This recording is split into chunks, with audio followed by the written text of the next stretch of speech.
Well, it's almost Breeders' Cup time. We're at Belmont. They're at Keeneland. I'm Andy Serling. He's Sean Morris. We're going to go through these Breeders' Cup races. We're going to start out. This is the first of 3 segments. This one will be focusing only on the races from Friday's card. You ready to go, Sean? I am. Excellent. Let's do it. Friday's card, we're going to start out with the Juvenile Turf race, and we'll talk about the American horses. We have some replays for them before we talk a little bit about the Europeans. The first one we're going to show is the local prep for this race, and that was the Pilgrim.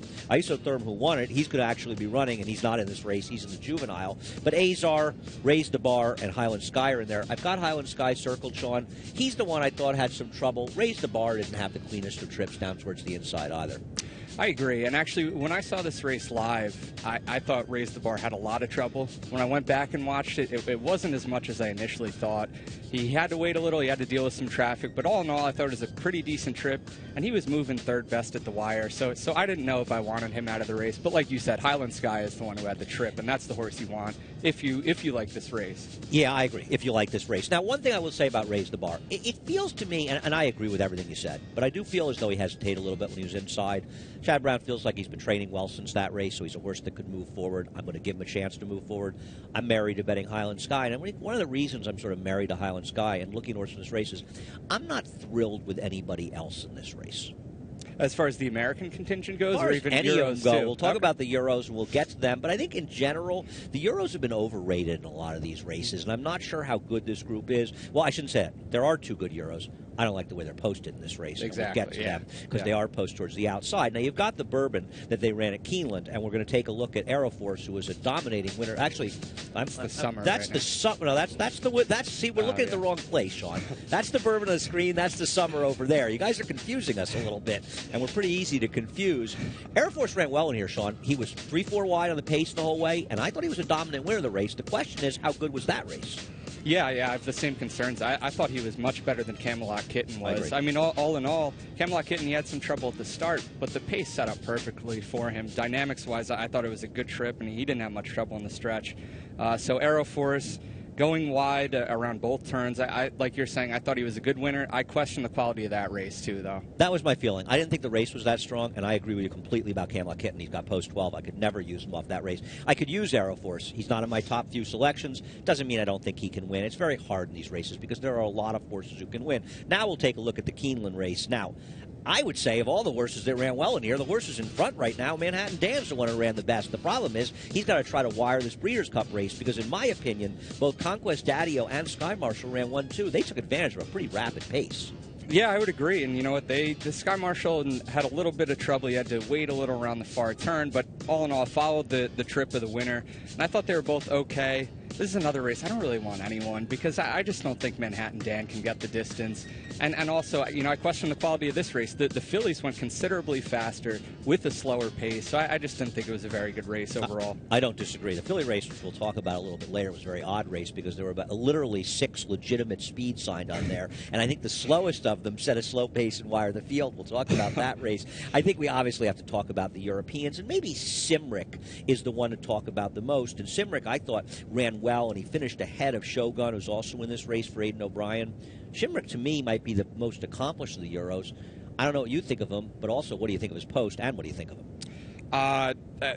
What I think of him as a horse is I think he's very good, and I think he probably is the most talented in this race. But with the post, I mean, I really can't take him in this race. I like him. You know, maybe he can work out a good trip from there, but I do respect the ability he has. I think one of the questions of these races, and it's hard, obviously we can't talk about it now, is what prices these horses end up.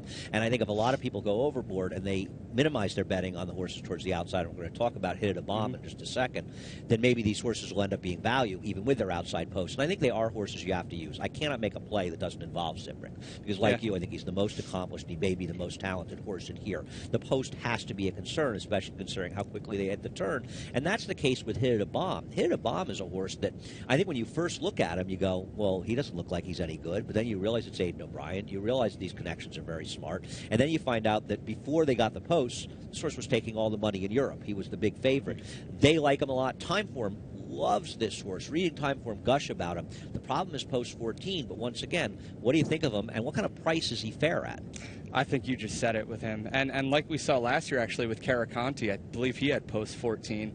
a horse who had ability overseas, but just seemed totally ignored in the wagering because of the post. So if we have a situation like that, I would love to use Simric and Hit It a Bomb, but I just don't know that that's going to unfold in this race. It's a hard situation, but you're right. Caracandi was actually the horse I liked going into it. He drew post 14. I didn't pick him on top. Mike Beer was smart enough to pick him on top. But once he was 30-1, it didn't make any difference, because if he had been 12-1 from post 14, then you let him win. And these are competitive races. I have to use Hit It a Bomb. Do you like Birchwood at all?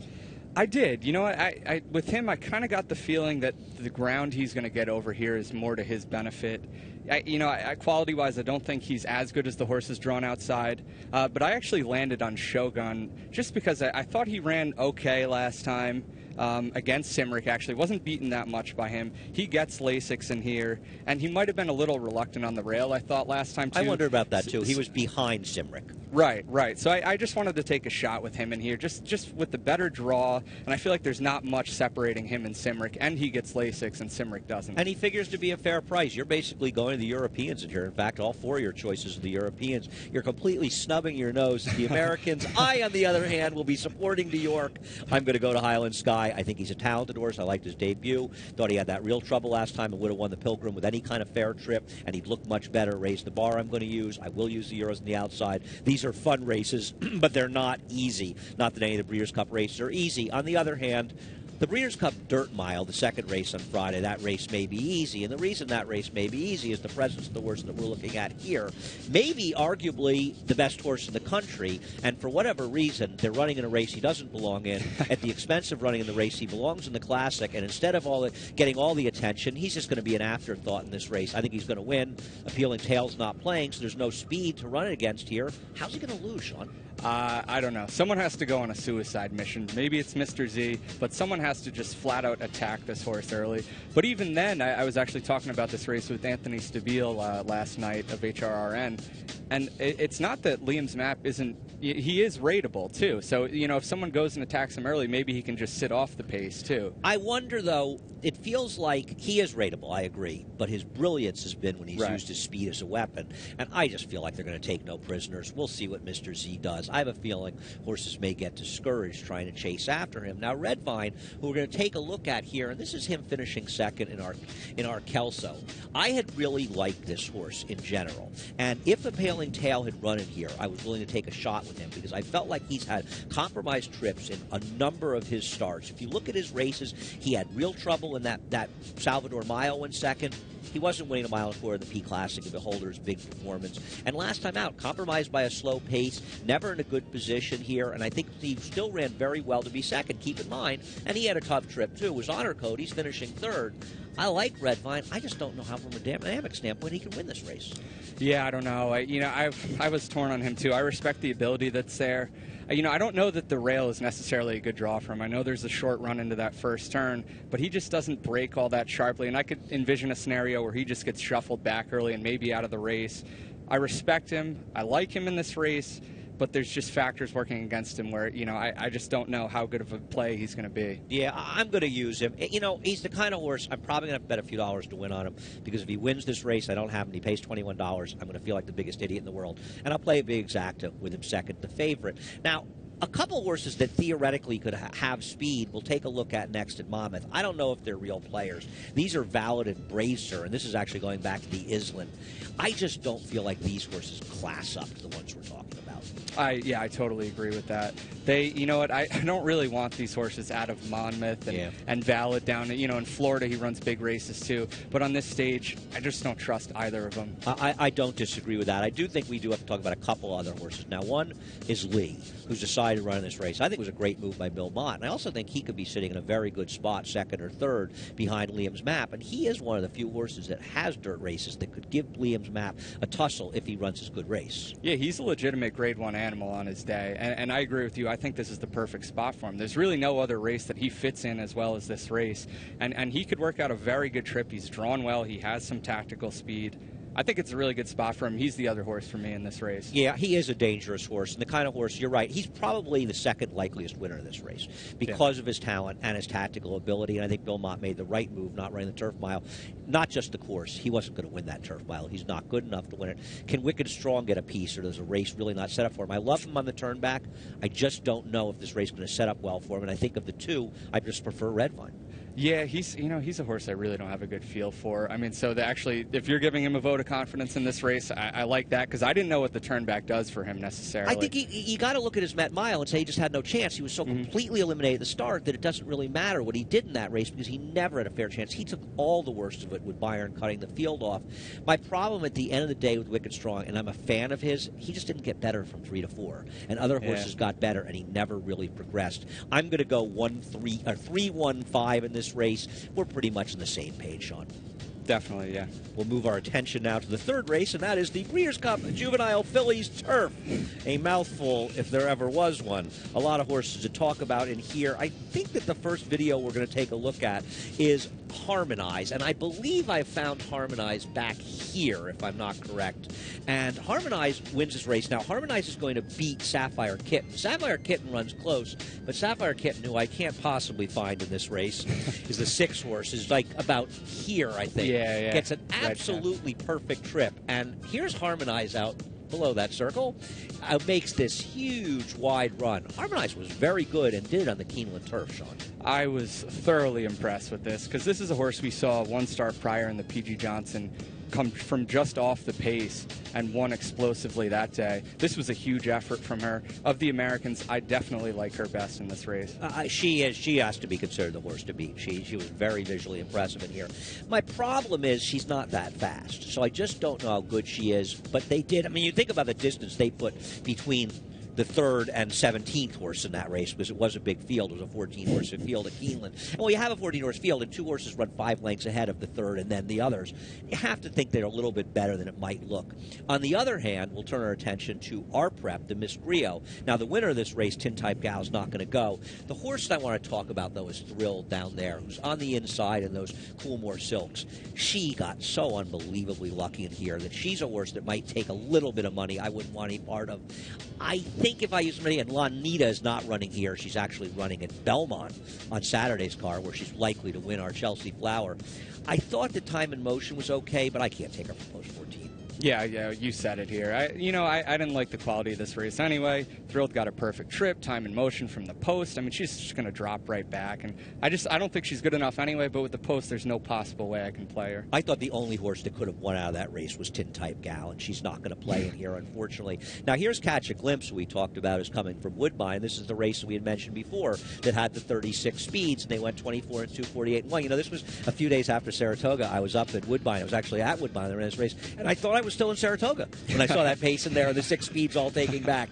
She ran very fast, and she hasn't run since this race. I don't like that she hasn't run in almost 2 months, and I don't think you'll learn anything from this race. And with the addition of Ruby Notion, the very fast sprint-type speed horse for Wesley Ward, she's not going to win in the front end. So for that reason, impressive as she was, I just feel like Catch a Glimpse a little bit dressed up. Yeah, I'm torn with her because it's what do you believe? When watching the race, she got a great trip. It didn't look like she really saw out the distance all that well. She switched to her wrong lead in mid-stretch. But the time came back really fast, and especially compared to the summer, as we were alluding to earlier. So I don't know what to believe with her, but I agree with you. She is probably dressed up, and I think she's going to be an underlay in this race. She probably is, but she's also not going to surprise me when she runs well because it feels like she's one end of the spectrum or the other. And once again, if she were 12-1 and you wanted to use her, that's fine. But if she's 5-1 in this field, I don't really need her. Now, I am a Price to Perfection fan, as we're going to go back to a maiden race run under 2 weeks ago here at Belmont Park. Price to Perfection is in those red and white silks. This is a horse, in my opinion, that was extremely unlucky to lose her debut when she lost to Tintype Gal, who came up the inside, and she was 3-4 wide around the racetrack. She got a good trip in this race, but she was explosive in winning. She comes back in 2 weeks for Chad Brown. I am a fan of this horse. Do you think I'm crazy to take a shot with her? I definitely don't think you're crazy. She's another. I'm going to let Price be my guide. I wasn't too thrilled with this effort. I thought it was good, and like you're saying, she was also good in her debut, but it was a maiden win. It wasn't the best field, so that's why. Take the picks down, guys. We got a lot more to talk about. So, yeah, all that being said, I thought she ran well, but, this is a huge step up for her. So I would want to get a Price, but I do believe there is ability there, as you're saying. Yeah. Now, before we talk, keep in mind there's Europeans in these races, and we can't show replays of them, so we have to get the Euros before we get to our picks. Isn't Illuminate the horse of the Europeans that you're supposed to want the most, coming off her second place finish in the Chevrolet Park? You know, I actually I wanted Alice Springs a little more, just because the finished distance behind her in that race. Right, but the pace did stay intact, and she was closing pretty well. And I feel like the distance works more to her advantage, and I really liked her race last time. And she's also better drawn than Illuminate. So all those Illuminate, I respect the ability there. But, you know, she's got to stretch out. She's got to break from a wide post. So all those things considered, Alice Springs was the one I ended up going with in this race. Yeah, to me, I think Illuminate's the better horse. I hear what you're saying, and I do think Illuminate hung last time in that Chevrolet Park. She had no excuse not to win it. I didn't think Alice Springs had a real excuse in there either. But you're right, she did beat Lessers and beat them easily. But keep in mind, she was 2-5 in a 12-horse field. Nemeralia, a horse that we saw run here and finish second in our Frizette, they're going back to the turf with her. I think it's kind of it's almost a vote of no confidence for her, because I thought she ran well enough that in a wet track you might want to give her a chance in the dirt again. Yeah, she's got plenty of dirt pedigree too. I don't know. I feel like she's a cut below this group, and I don't know that getting back to turf is the answer for her, again, because she does have plenty of dirt pedigree and ran okay in the Frizette. Yeah, I would have liked to have seen her take a shot at the Breeders' Cup Juvenile Fillies on the dirt. The 14 Last Waltz, who moves into the 13 post with a scratch inside. I know Chad Brown was very unhappy when he drew post 14 in here, to say the least. She looks too slow in her European form. He thinks she's pretty good. Do you think she has a chance to get a piece? Yeah, I'm drinking the Kool-Aid with her. I don't like the post at all, but I know, it's a disaster. Yeah, but this filly works head and head with what's the chances. So I have to respect what Chad thinks of this horse. And I like her, and I'm hoping we get a price, especially with the post now. She and I could be think 25-1. How could she not be a price? How does she not get lost from that post? She's got to be in my play. Okay, guys, now we can look at the picks. Pick time. I'm taking a shot with Price to Perfection. I have, admittedly, a stab with a horse that I am a fan of. I think Harmonized horse to beat. I prefer Illuminate. You're going in a different direction. Yeah, like I said, I ended up going with Alice Springs. I respect Harmonized as far as the Americans go.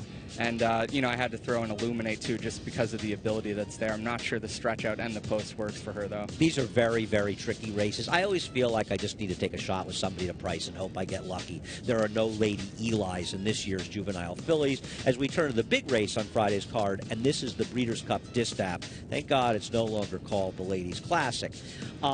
Let's talk about Wedding Toast to start it out and her win over Carolina. Wedding Toast might be the most talented of this group. She is the one who consistently puts up triple-digit buyers, Sean.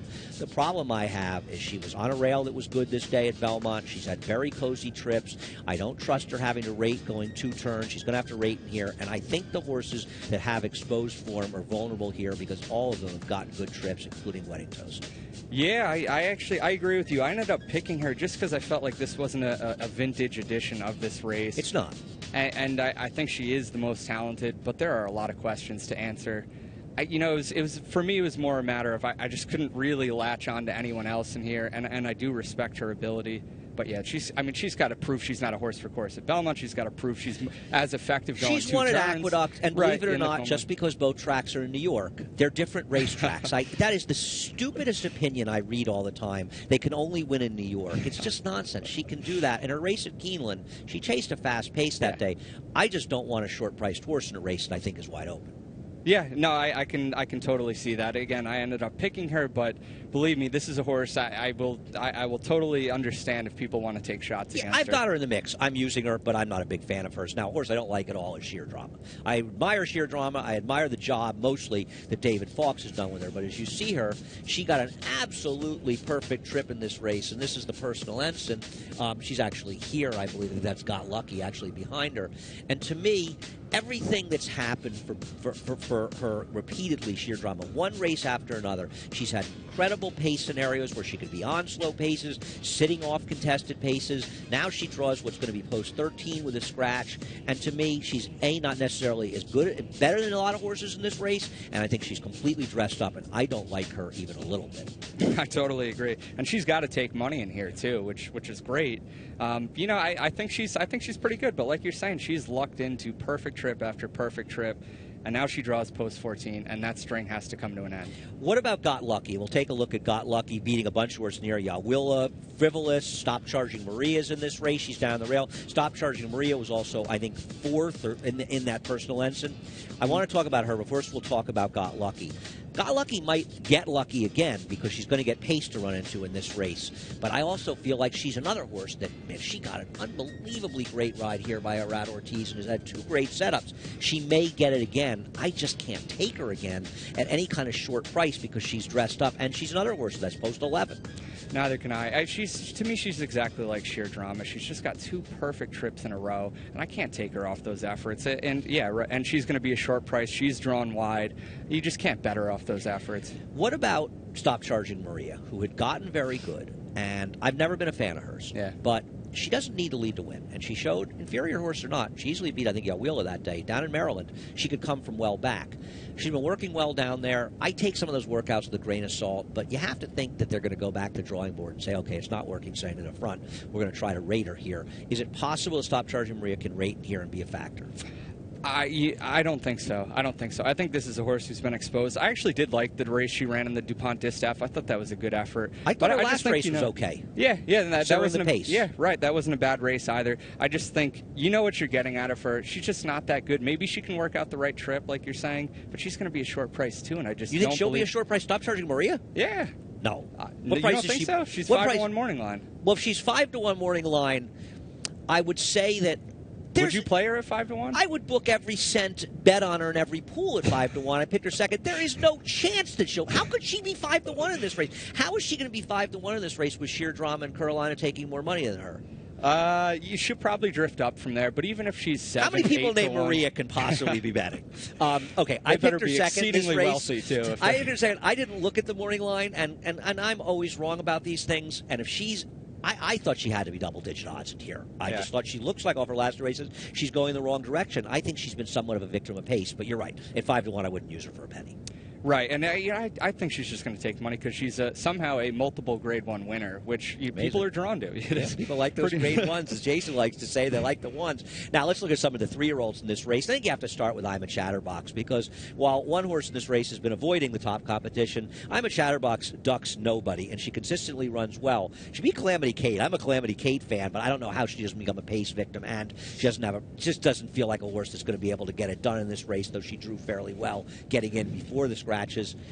I like I'm a Chatterbox in the rail. I think she can get a piece, but she's a horse. I thought she would be a horse that would be like 6-to-1 in here, and I didn't want her at that price.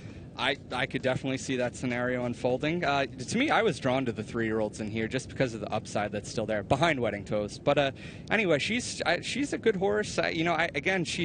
She fits in with this group. I don't know that she has any real edge, but she's drawn well too. She's got tactical speed. I feel like she can work out a good trip too. She is a horse that can work out a good trip. She has speed if she needs it, but she is a horse that can rate. A horse that's better rating, though, is the one we're looking at here, Stellar Wind. Now, she was on the paces that might look fast at Del Mar, but they weren't that fast, so she was forced to be taken a little bit out of her game. I feel like this horse was robbed of an opportunity to shine in Saratoga by staying out in California.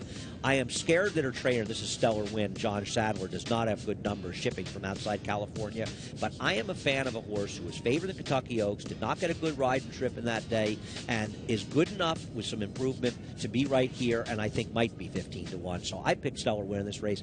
It's a little sentimental. I've been a fan of her all year. I don't know if she's going to ship and do it, but I think she'll get the right trip. I agree with everything you just said. I have her picked second. I like the upside that's here, too. The Kentucky Oaks trip was nightmarish for her. Nothing went right that day. And, she hasn't been overly impressive since, but she's done what she's had to do. And I could see her, like you're saying, being a huge overlay in here. Yeah, well, we'll hope that's the case. I'm going to pick her on top. I went 9-4-7-1 in this race. I have Stop Charging Maria, who will be a complete pitch for me if she is anywhere near 5-to-1. I've got your top pick, Wedding Toast in the money. You think she's a little vulnerable, but you picked her anyway. I got to respect her ability. Got to respect her off those races. It'll be interesting to see what happens. I feel like this is going to be a contested pace. I think the Distaff is one of the more interesting races. I like Definitely. you. I don't think there are any superstars in here, but in a way, not having Beholder in the race makes it a much more betting race. That's going to do it for the first day of the Breeders' Cup race, the first 4. We've got more videos to film. We'll have a couple more for the 2 big days, the big day on Saturday.